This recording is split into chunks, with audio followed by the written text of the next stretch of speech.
Welcome back to Left Anchor. I'm Alexei the Greek. And I'm Ryan Cooper. Today we are welcoming to the show Professor James S. Fishkin, who is a professor of communications and political science at Stanford University. Do I have that correct? Mm-hmm. Great. And you've written a book which is called Can Deliberation Cure the Ills of Democracy? We're definitely a topic I think we're all interested in because democracy, I think it's fair to say, has many ills at present. And, if RFK Jr. has anything to do with it, there are going to be more ills of any sort from democracy and elsewhere. So at any rate, to kick the discussion off, I'd like to ask you, what do you mean by deliberation? I think a natural reaction is, in fact, you talk about it at the very beginning of the book, is that I think a lot of people would react to this thinking like, what are you talking about? Like we're going to sit around, sing Kumbaya and like play a drum circle or something, and we're suddenly not going to be at daggers drawn, hating each other, team blue and team red. So what do you mean by deliberation? Well, I don't think it has much to do with music, although that's not a possibility I've really explored thoroughly. Maybe it should. Or with dancing around. The idea is to weigh the reasons for what we need to do, to weigh the considerations for and against policies. We want a democracy where the people are thinking, and thinking based upon reasonably good information, and where they're considering the evidence and the key arguments for and against what should be done. In my view, the fundamental idea of democracy is that it should make some connection between what we always call the will of the people and what's actually done. But it's very hard even to measure. One of the ills of democracy, I've got 4 of them. One of the ills of democracy that I discuss is that it's very hard even to assess what the will of the people is in a world of propaganda, misinformation, disinformation, dialogue with bots, all kinds of methods that are being used to often intentionally distort public opinion. So my first question is, what would the people really think if they could think about the issues in an evidence-based manner in civil discussion? And civil discussion is possible even for those with very strong opinions, because we have found that those with very strong opinions are convinced that they're right, and they actually welcome an opportunity to persuade everyone else. And so you can engage good samples. So I take good samples of the population and engage them in a process of civil evidence-based discussion. And the results are very surprising and far more long-lasting than anybody might expect. But to return back to your question, it's a matter of the competing reasons or considerations and weighing them. And very often we have people stuck in their filter bubbles or enclaves, and they're never even aware of the other side. And after a while, we find in our experiments that people open up and start listening and start recognizing that these other people whom they may have stigmatized are actually human beings with interests much like their own and concerns, maybe families.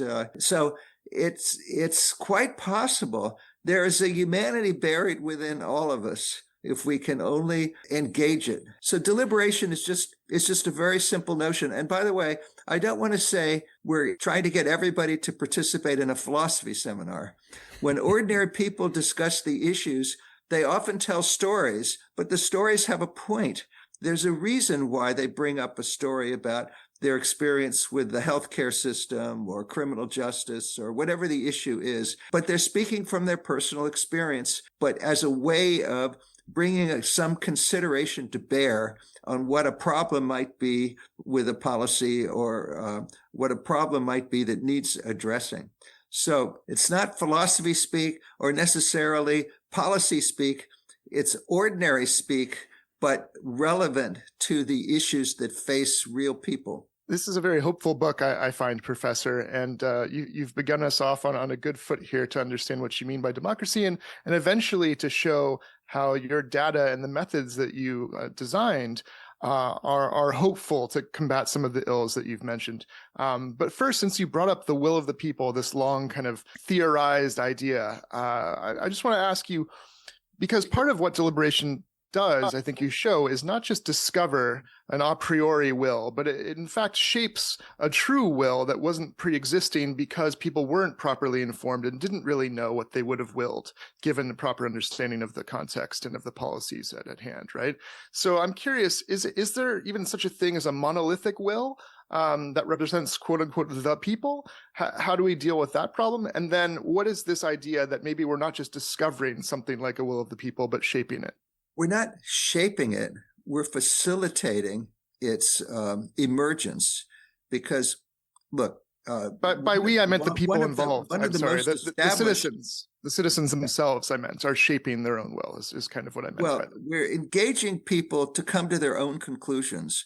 So that's why we always collect the opinions at the end of the process in confidential questionnaires. They don't, because we want to protect them from the social pressure of going along with the crowd. We want to protect them from the pressure, like a jury verdict. There's a lot of pressure to go. If you watch one of the films I show in my class, 12 Angry Men, you can see there's a lot of potential social pressure. So individual confidential questionnaires, like a secret ballot. So most importantly, one of the great findings of social science is that most of the time, most people are not thinking about public issues much at all. They are, in the words of a political economist in the 50s, Anthony Downs, they are rationally ignorant. Why do I say rationally? Because each person can see that if he or she spends a lot of time on public issues, they're unlikely to have much effect on the outcome. Now, that's a little bit dispiriting. It's a kind of collective action problem. It would be much better if we had really informed and engaged citizens. But most people have other things they have to do. They have to provide for their families. They have their jobs. They have, whatever it is that they can have a more immediate effect. So a lot of people are not paying a lot of attention. They may have a vague impression of sound bites and headlines, and that impression management is what a lot of political manipulation is about. And then there are people, usually with more extreme opinions on different sides or either side of the debate, who get intensely involved.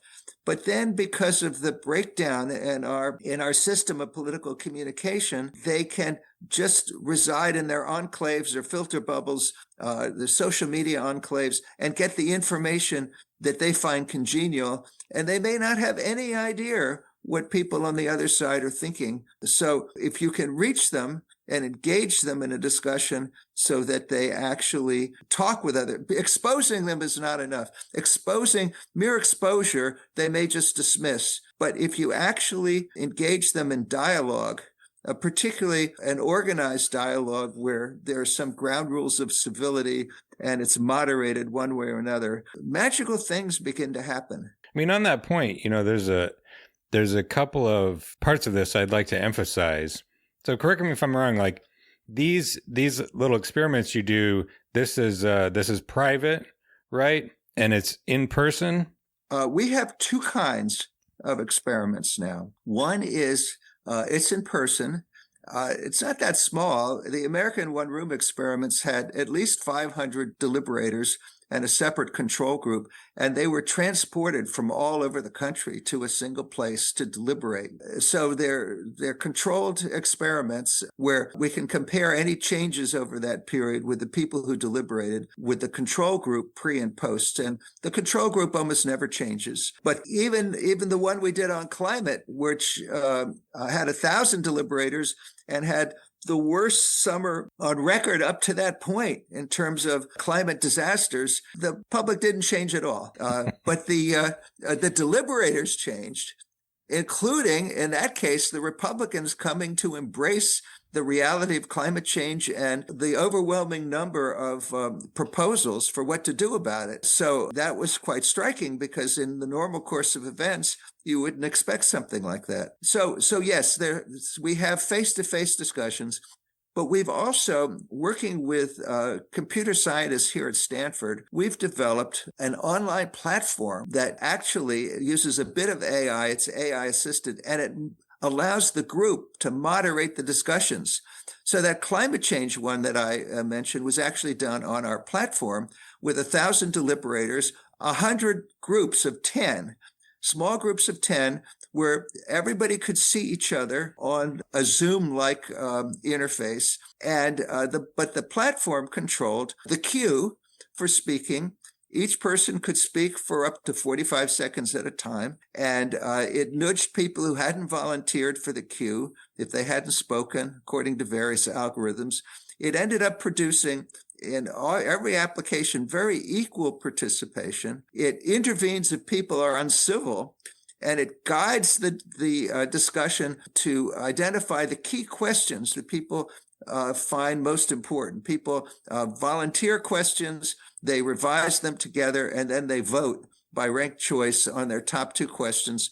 Those are then brought to a plenary session with competing experts from different points of view who articulate from those different points of view. And then they go back. So there's like an hour and a half small group discussions, hour and a half plenary, another hour and a half small group discussion. That goes on for, let's say, a weekend. Then at the end, they fill out the same questionnaires they did when they were first contacted. And the control group just fills out the questionnaire, but doesn't deliberate. And so we find that the platform works just as well. And we actually did an experiment in Finland. The parliament sponsored it, but we did an experiment that showed that the results are essentially the same from the platform and from the face-to-face, which was a pleasant surprise for us because we got the same results. Yeah. And all the results, Professor, you find have a strong persistence, meaning that the percentage change in, say, the Republicans' view that climate change is real, or any of the results from the deliberative process 6 months out don't drop very much that from the original point of view, right? So there is a lasting viewpoint change even once people are removed from the context of this study, right? We haven't done 6 months. We've done 3 months and we've done a year. Okay. In 3 months, we found a lot of persistence. After a year, some of it fades back. But the thing that was a real surprise after a year, and this we did twice, was we went back to the deliberators and the control group a year after the deliberations and to find out how they were going to vote. And then we checked back how they did vote. And the deliberators voted according to their judgment about the issues that came out of the deliberative poll. And the control group voted just like the rest of the population. So we got very large differences in how the deliberators vote. And we found the reason is we found that the people who deliberated became more engaged citizens. They kept getting more information about the political issues in the campaign. We have knowledge questions.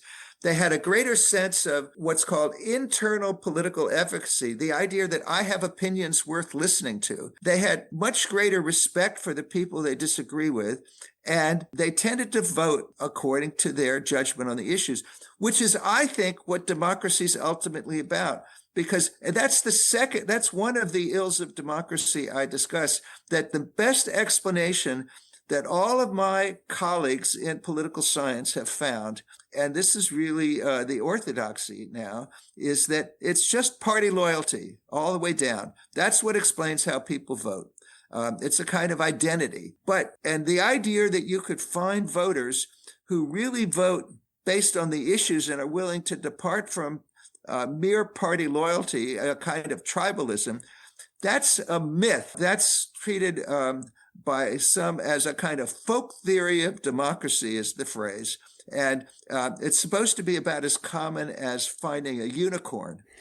Well, our deliberative voters become unicorns routinely. And that is a help for democracy, because that's ultimately what democracy is supposed to be about, developing the will of the people and making it consequential for elections. And the fact that that could happen a year, we found it happened a year after the face-to-face American One Room, which was about a number of different issue areas.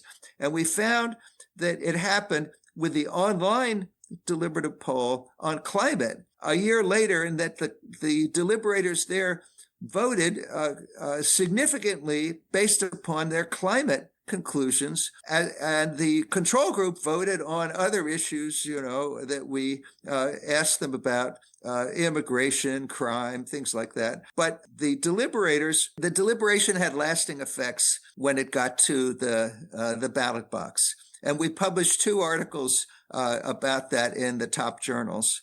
So that survived peer review. Yeah, it's a remarkable thing. Sorry, go ahead, Ryan. Yeah. Oh, I wrote an article for Current Affairs some years ago about this whole thing. Who are those guys? They wrote that book you're talking about, The Folk Theory of Democracy. Oh, yeah. Chris Aiken and Larry Bartels. Yeah. They called it the realist theory of democracy. That's right. But they called the idea that voters would vote on the issues. That's the folk theory. Yeah, right. And they make a lot of decent points in the book, that are pretty well taken, and some that I think are not so well taken. And I think the paradigmatic one is that, the partisan balance in the presidential election between 1928 and 1932 is like 40 points. Herbert won by 20 points and then he lost by 20 points. Did that have anything to do with the shattering Great Depression? No, it did not. It was just everyone somehow got new magic identities from somewhere. The 25% unemployment was just somehow nobody noticed it because nobody knows anything about anything. I think you might be right, because I think they did an injustice to what's called retrospective voting. That if the economy is not doing well, or things generally are not doing well, people will vote against the incumbent or the incumbent party. I think it's much more powerful than they say. So in any case, they're old friends of mine, both of them. But notice that in their scheme, there's really no room for the will of the people. Yeah. And I think unless we restore the capacity to make the will of the people, to bring it to give it voice and to make it consequential, then the heart and soul of democracy is lost. And we're in even greater trouble in the world competition of ideas, where notions of strongman democracy, strongman non-democracy, or competitive authoritarianism, which isn't really democracy, but only has some of the trappings of elections that are rigged. I mean, we're in trouble if that's the territory that we're in. Right. So we have to foster deliberation. So let me see, my 4 ills of democracy are being able to assess the will of the people, reducing extreme partisan polarization, which we have shown systematically, and some of the more dramatic cases were featured in the New York Times and then also are highlighted in my book. And then fostering deliberative voters is the third ill, or the lack of deliberative voters is the third ill. And then the 4th ill is, how do we spread this? How do we create a more deliberative society? And I can say something about that before this podcast is over, if you like. No, let me, I just want to barge in for a second to return to what I was saying a minute ago. You described your experiments with these little things that you do. And so they are in person or they're online, but they are sort of face to face, even when they're online. You're looking at people in the eyes. And they are not public. And so what you're not talking about is your classic sort of debate where you get, Milo Yiannopoulos and Mehdi Hassan, and they get in a big arena and everyone's cheering. And it's all, a sort of like, oh, who's going to, like a MMA fight, if boxing or something like that. And it's also not a social media argument or an argument in the comment section of something, which I think also has this level of performance, the level of publicity to it, the spectacle of it that makes it impossible for anyone to learn anything or change their mind. Almost. I mean, not, it doesn't never happen, but it's extremely rare in my experience. And so I think like what you're talking about is very well taken in that, people think, oh, deliberation, that's so lame. Look how crazy everything is. But when you're talking about really deliberating, like it's not simple. It's not a simple matter to actually sit people down and have like a controlled environment where you're looking each other in the eyes. You don't have the disintermediated, social media context that makes people not think of each other as fellow citizens. And you don't have the public combat, gladiatorial aspect of debate. Like, it's actually, to create the capacity for the citizenry to be able to think about something that needs an institutional structure.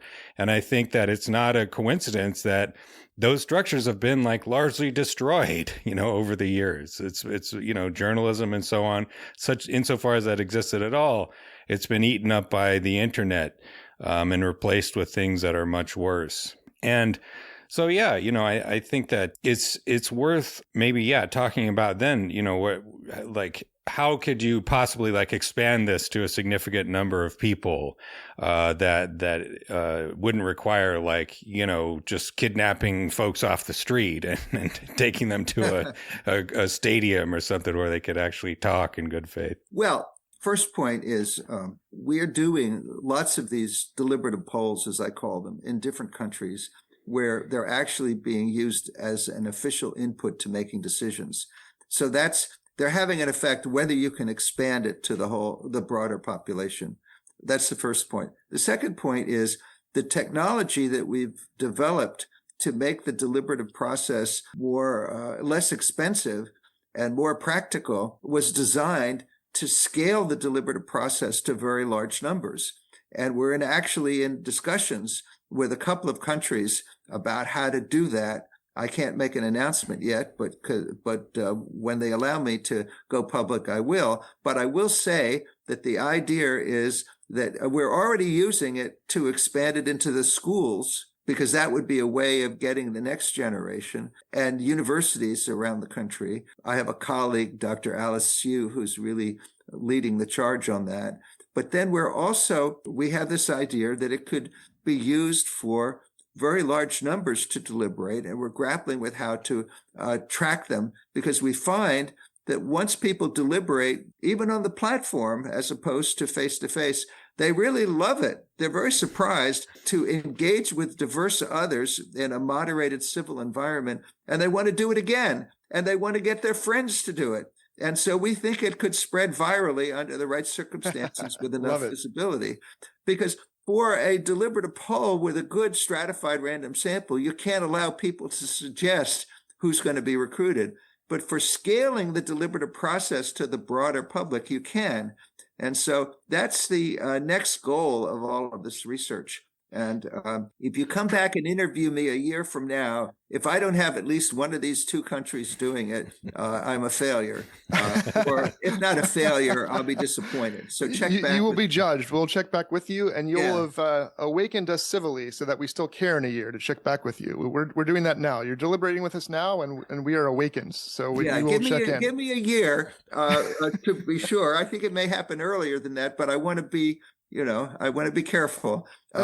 Sure. But there's one more thing I wanted to say, which was that there's an historical basis for the role of deliberation to moderate extremity, to moderate. Are you talking about the Greeks? Populism. I'm Alexei the Greek. I hope you're going to talk about the Greeks. Is it time? Yeah, I do. I talk about the Greeks a lot. Well, particularly the Athenian institutions. The whole first part of the book has considerable discussion of Athenian democracy, because the Athenians were the first known case of recruiting what we would now consider stratified random samples of 500 or more to deliberate and make important decisions. And they did it. The Council of 500, all of them were eventually selected by a machine that they developed called the Clarotarian, Kleroterion.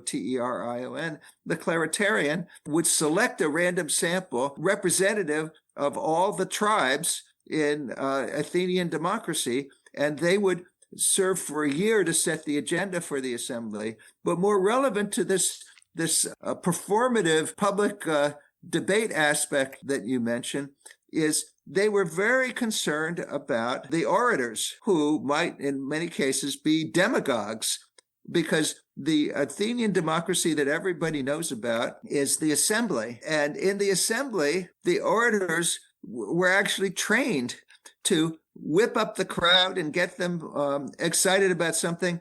And in fact, that led to disasters a few times, especially most dramatically in goading the assembly into going to war with Sparta, which turned out to be a disaster. And so when they got to reestablish their democracy, they lost the war. When it was reestablished, they added another element where there was if something passed the assembly, it didn't become a law, it was a proposal, and it went to something called the graphe paranomen, which was just another random sample that had to hear all the arguments on either side, and if they voted by majority, it became a law. And then during the actual discussions in the assembly, if somebody made the word that in the translation is irresponsible. If they made an irresponsible proposal, they could be prosecuted before a court that had a jury that was selected randomly and would deliberate about whether this proposal was completely irresponsible or what they said was irresponsible. So that was meant to be an incentive to control the demagogues. So they had the same problem. I mean, we have cable TV and we have social media, but there are plenty of people saying irresponsible things, but we don't have any way to police them. Of course, they didn't have the ideas that it would be analogous to our First Amendment exactly, but the problem is they wanted to prevent the crowd getting whipped up with misinformation or partial information, and so that the assembly would approve something that was not responsible. Well, that's the same kind of problem that we're dealing with now. And deliberation can lead to more thoughtful judgments and some of the polarization, particularly the extreme partisan polarization, will depolarize. The Athenians did not have political parties. Because mostly they didn't have elections. They had these random samples and they had the direct democracy in the assembly. But the same idea, Madison had the same idea about the Senate and other deliberative institutions like the Constitutional Convention, and even the Electoral College was supposed to be a deliberative institution, astonishingly enough. But he had the idea that the deliberations in the Senate would cure the mischiefs of faction, by which he meant political parties or groupings that would be adverse to the rights of others or the permanent interests of the community. And it was only that was the same solution, but he had it for the representatives. But my idea is... If I'm hearing you, Professor, from Athens to Madison to today, we're trying to make deliberation great again, is what you're saying, right? Yes, well, we're trying to... Right, but I'm starting with the people. Because if you get the people deliberating, the representatives will follow, because the representatives are concerned about getting reelected. And you find this, by the way, that you've done deliberative polling to great success all around the world, from Mongolia to Japan. There's instances in Korea you cite, but also, lest we forget that the U.S. also is capable of this, Texas. Would you mind talking about how this success has spanned from Japan to Mongolia to Texas? Especially was delighted to see that Texas is capable of such things. Well, yes. In Texas, the success was about an issue that people don't pay a lot of attention to. But the amazing thing is it was implemented so well. It had such effects. So years ago, the Public Utility Commission of the state decided that because Texas was growing so fast, the companies, these big utility companies, needed to consult the public about how they were going to get their electricity. Were they going to use more coal, which was common? Were they going to use natural gas, which was cleaner than coal but variable in price? Were they going to invest in renewable energy, which was certainly cleaner than either of those, but was variable in, the wind doesn't blow all the time? Or were they going to invest in conservation to cut the need for more electricity? Or were they going to pipe the electricity in from Mexico? What were they going to do? Because the appetite for electricity was enormous. And so they said, because the public would have to pay the bills and the public would have to breathe the air that resulted, and there were all kinds of consequences to the choice, they said, well, consult the public somehow and report on that with a plan.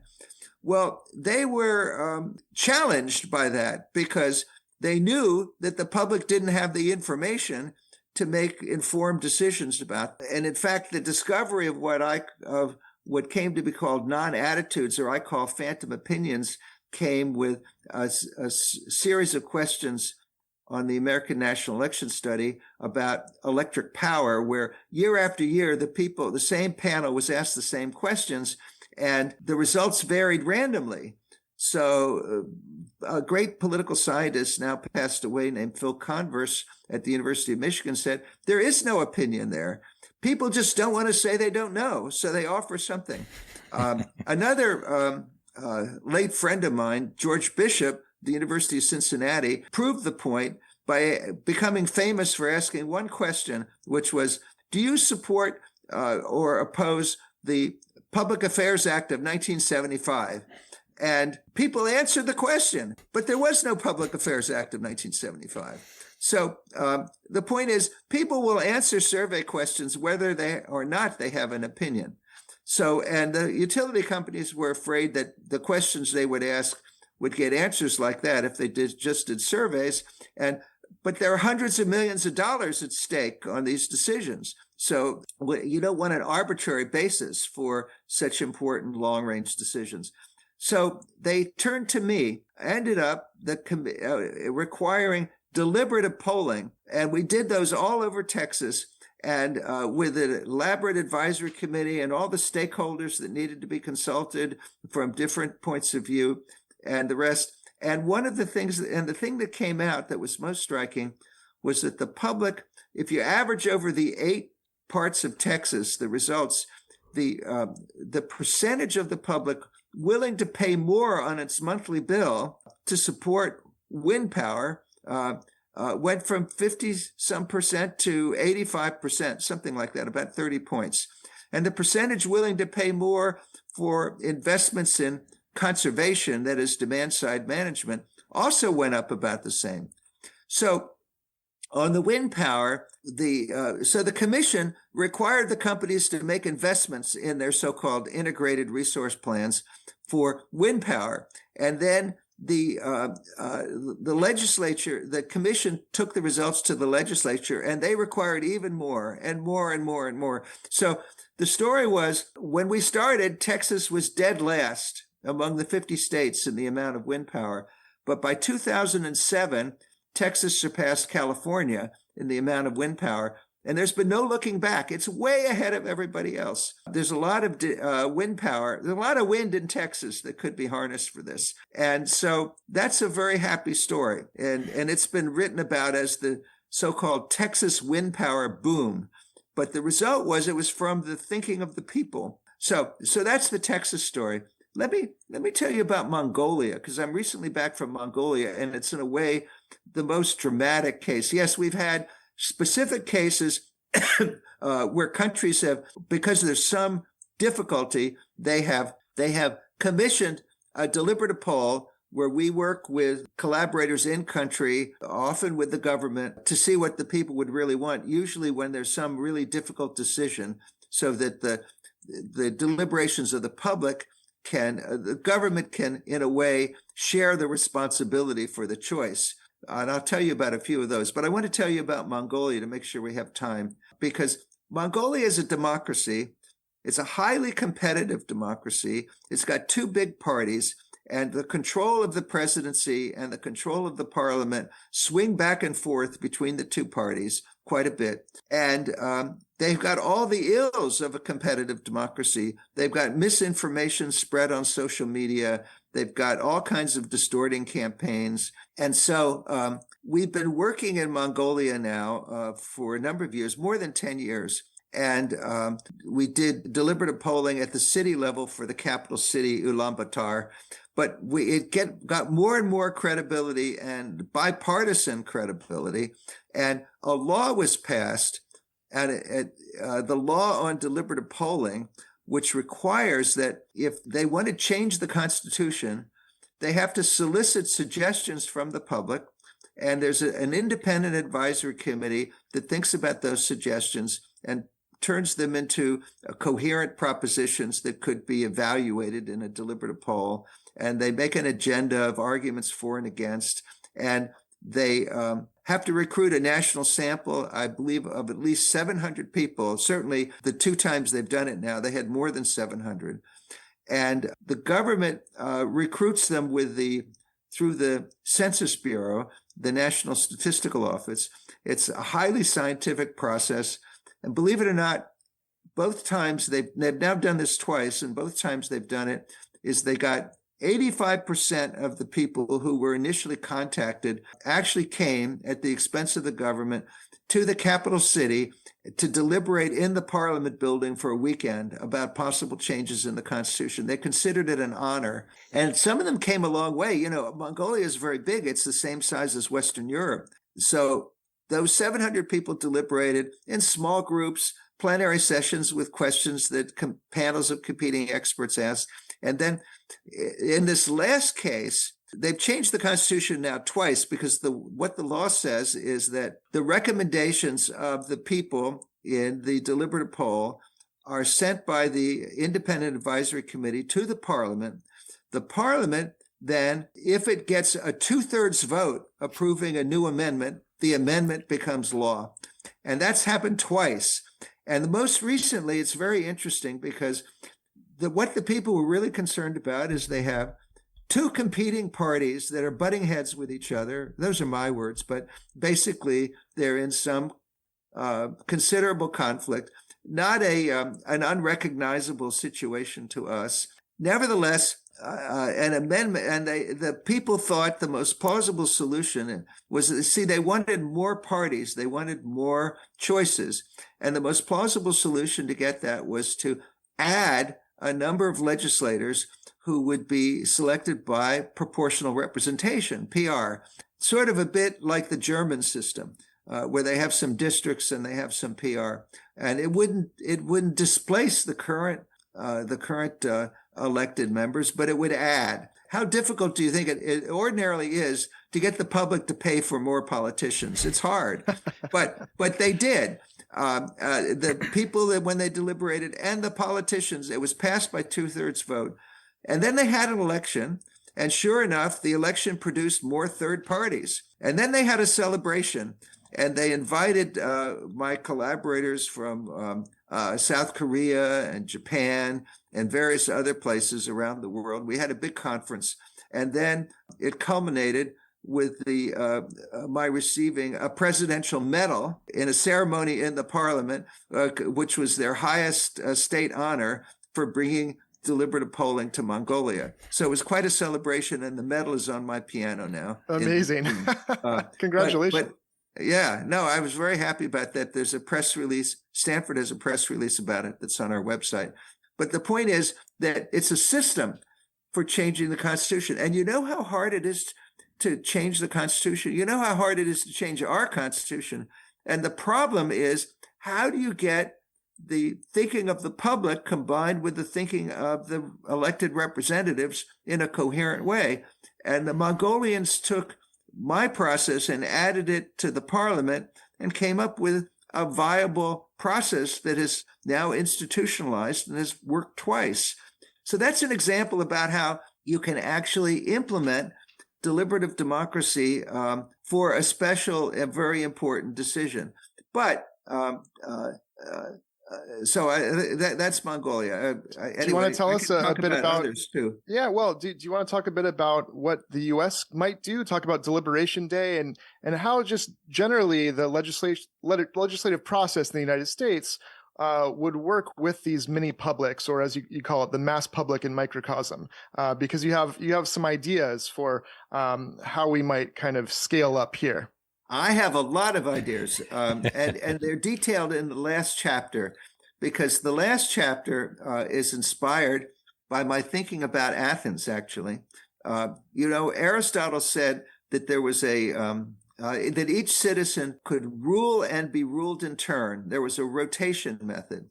And that's always been fascinated commentators, but they said it's only applicable to a very small state. However, I got to thinking about all the different applications that we've employed over the years, where we have in different contexts. And I enumerated a lot of them. And the only one we haven't done is what you referred to as Deliberation Day, which Bruce Ackerman and I wrote a book about. That's the idea of having a national deliberation before an election, which we think would be great. But even setting that aside, there's so many other opportunities that I identified. We used deliberative polling in California to generate a ballot proposition. It should be used to evaluate ballot propositions. I don't know what state you're in, but in Pennsylvania. In a lot of the Western states, there's the initiative. Actually, all of the initiative, referendum, and recall those were the watchwords of the progressives going back to 1911. And at least for the initiative and the referendum, and the primary referendum and recall. For the primary, we think it could be launched before the start of the primary season, if you had the candidates deliberating, so that there was more than name recognition and money to launch candidates in our primary process as it unfolds. We've been doing deliberation. We've gotten some corporations to actually consult the public that uses their products. One of them was Meta, about the problem of bullying and harassment in the metaverse. We did a global deliberation about that. And, it's an interesting problem because the metaverse is an immersive reality, and people can really be psychologically scarred from their experience unless it's policed. So there's all kinds of ground rules that were developed, that were evaluated in the deliberative poll. And now we're using it with a number of companies for AI and the ground rules for AI. And anytime there's an unexpected novel issue, it's very useful. We've also been using it for public health issues like resistance to antibiotics. Well, we're going to release a lot of results about that because that's becoming one of the major killers around the world. So, but these are just some of the examples. And spreading it in the schools, we think that if you really took account of all of the opportunities where deliberation would make sense. And going back to what we did in Texas, there are so many administrative agencies that purport to consult the public with a public comment system, which is really used by lobbyists. If they sponsored the online deliberative poll, which it could easily be used to bring representative and informed input on complicated issues. It could be used to reform shareholder democracy, which is sort of a joke now. It could be, there's all kinds of areas where it could be used. And I'm sure my list, which is fairly elaborate, is just the beginning if people think about it. So if you had a society where everybody had some opportunities to deliberate and repeated opportunities, you would eventually change the society. You would change the political culture. And that's part of my argument in the last part of the book. I think that's something I think about a fair bit. I've mentioned on the podcast before, how in the more early days of Twitter, there used to be a lot more give and take between conservatives and liberals and socialists. People, they had a felt need to seem like they're actually engaging in respectful discussion, or at least sort of respectful, or you're at least like looking at the other guy's evidence and trying to like construct arguments against it. And since Trump, that just does not happen at all anymore. And I think it's greatly unhealthy for our democracy. But I wanted to ask you a little bit about polling, a little point I wanted to hit on. You talk about polling quite a bit in the book, and you mentioned sort of one of the problems with polling as used in modern politics, which is, especially among the Democratic Party. You have this like faction of Democrats who explicitly, people like Matt Iglesias, David Shore, a fair number of centrist elected politicians, where their approach to polling is to just say, we're following the polls. We have to give the people what they want. But what your research demonstrates and what other people's research demonstrates, like most people don't know. Most people have not really been asked. They don't have serious opinions. They need to be allowed the opportunity to actually develop those opinions in a serious discussion. And in order for that discussion to take place, you have to have people who are willing to argue both sides in good faith, rather than, or, however many sides there may be, rather than the people who are trying to win the vote, who are trying to just like run after the polls and say, whatever you want me to say, that's what I'm going to say. And it just kind of undermines the entire spirit of democracy. It's like you need these partisans to give like different types of views so that in deliberation, we can sort of hash things out. We can actually have thoughts rather than just being like, well, I saw something on Facebook, and so I guess, yeah, deport all the immigrants. I don't know, like it just strikes me that this is such a more like a healthy and worked out version of how, sort of the democratic deliberation is, needs to take place, rather than just whatever this pollster happens to produce, with all the various biases and troubles that can go into that, creating, very skewed results, depending on how you word things. You actually, sit people down and like actually learn some stuff and actually think about things. And, nobody asked the people, I guess, with the exception of you and a few others, nobody asked the people to actually do that. It's like there should be a responsibility to being a citizen in a democracy. Seems to me anyway. I very much agree with the spirit of what you said. That's really defines what I've been doing now for quite a long time. I think we sort of reify top of the head opinions in polls where the people aren't really thinking about the issues, and the efforts at, I guess I would call it, impression management that political consultants are paid a lot of money to perfect, but where people are not really motivated to think very much about the issues and what they're being asked to accept.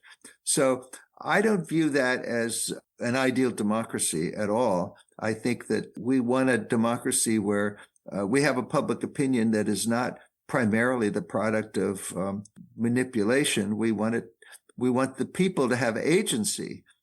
But for that, they need to think about the issues. And we've found that the best way to get them to think about the issues is to talk with diverse others about those issues in a civil and evidence-based environment. Now, someday somebody may find another way to really get them to think about it, but we know that this way works because we've shown that in social science experiments where it's pretty obvious that's what's going on, where we not only get changes of opinion, but we also uncover the reasons that really have weight with the public once they think about it.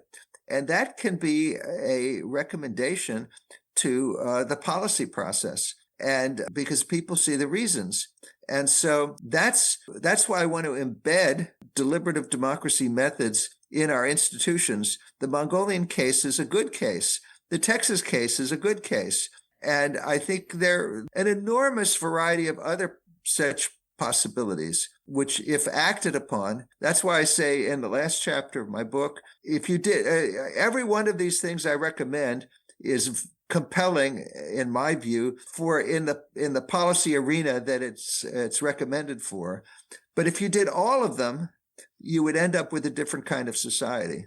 Right. A different way of being, a different way of life, a more democratic spirit in a way that we relate to one another informally and formally. And I just want to end with my last question for you, because I think related to all of that is a lovely phrase that you come up with that goes to the shift from the kind of motivated reasoning that typically people do when they're tribal, when they use proxies, when they just have partisan loyalties, to what deliberative democracy, as you've shown, cultivates, which is something you call accuracy-based motivated reasoning. Mm-hmm. And I want you to talk about that a little bit, because in the wake of Trump and RFK and everything that's going on right now, I can't think of a better practice, habit, and way of being than to cultivate accuracy-based motivated reasoning.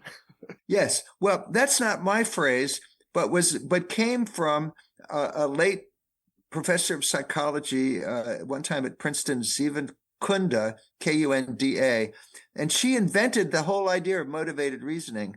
She formulated it. The directional or partisan motivated reasoning is the one that everybody knows about. But she said there's another kind.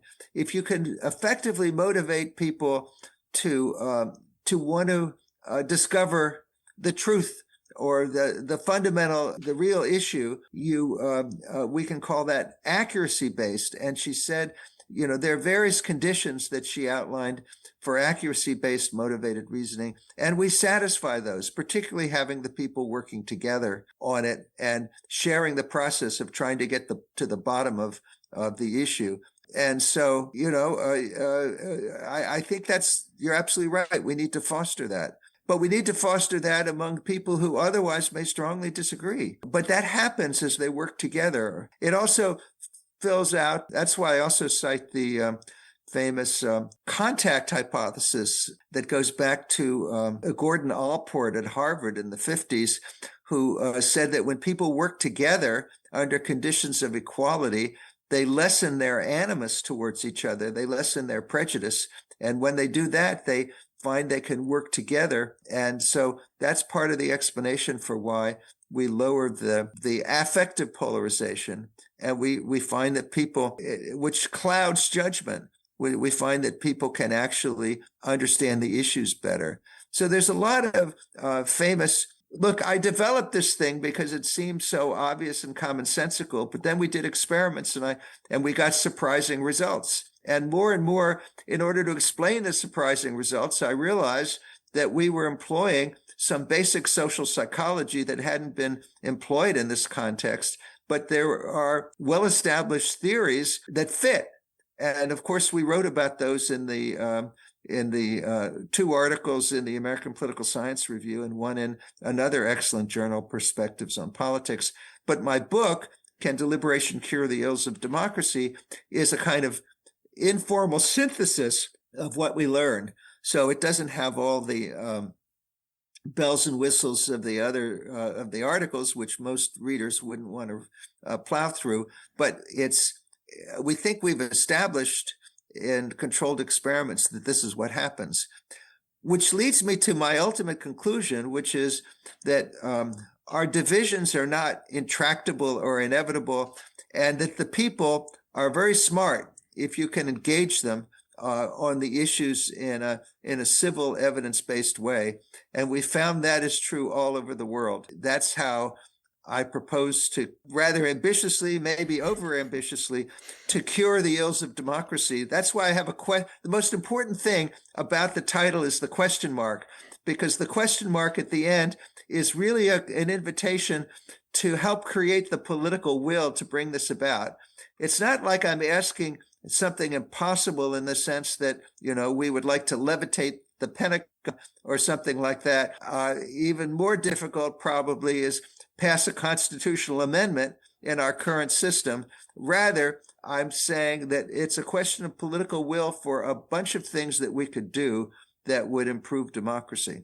I think, I'm convinced it's worth trying. Step 1, you delete Facebook and Twitter off the face of the earth, orbital strike with one of those tungsten rod things from science fiction. Number 2, you're saying that. I don't want to. I would like the steps in my book, but I understand why you're saying it. Maybe we can compromise here as we deliberate about our optimal policy trajectory. First, we'll try these groups, these sessions that as you outlined them, and then if that doesn't work, orbital strike on Facebook. Just joking, okay. Anyways, that's a good place to wrap up. I think we've been going about an hour. Professor James Fishkin, Can Deliberation Cure the Ills of Democracy is the name. Good read. We will link it in the show notes. Thank you for coming on the show.